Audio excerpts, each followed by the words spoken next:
जय श्री राम जी।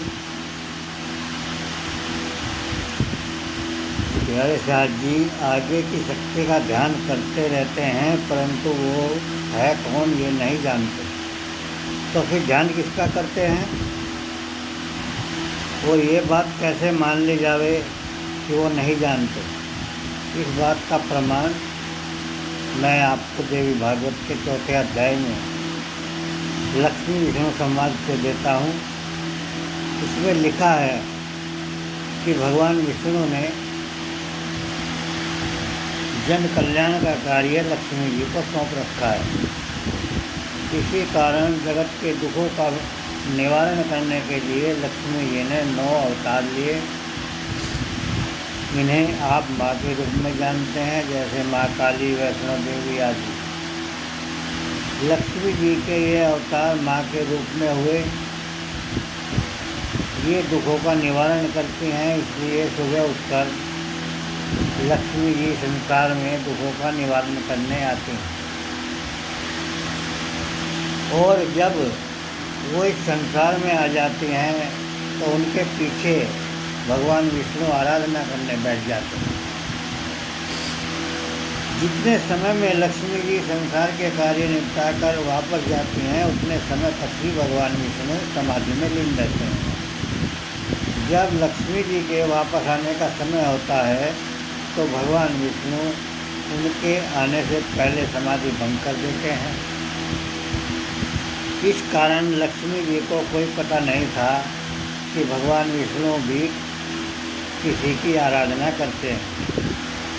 एक दिन जब लक्ष्मी जी संसार में आई हुई थी तो उनकी भेंट नारद मुनि से हो गई।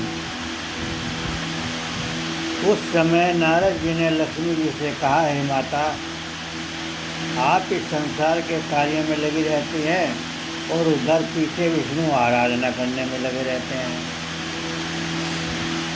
क्या कभी उन्होंने आपको ये बताया कि वो किसका ध्यान करते हैं?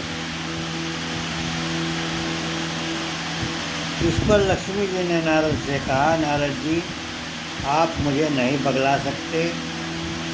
मैं जानती हूँ कि भगवान विष्णु ही सबके मालिक और परमात्मा है, तो भला किसकी आराधना करेंगे? यदि इनके आगे कोई और होता तो ये मुझे अवश्य बताते। इसलिए आपकी कोई चाल मुझे उनसे नहीं लड़ा सकती।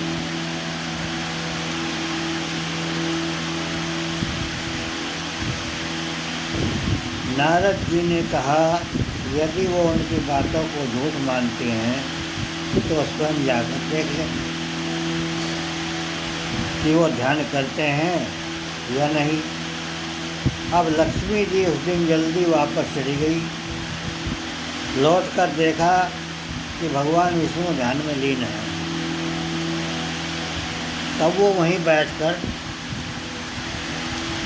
भगवान विष्णु की समाधि भंग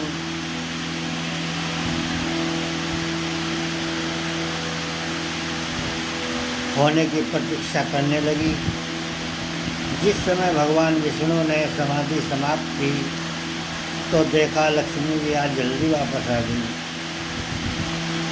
अवश्य नारद जी ने अपनी कृपा करती है।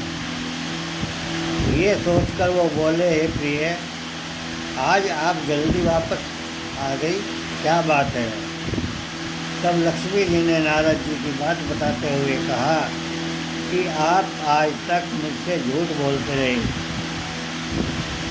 कि आपके और मेरे सिवाय इस संसार में और कोई परमात्मा नहीं है। यदि ये सत्य है तो आप किसकी आराधना करते हैं?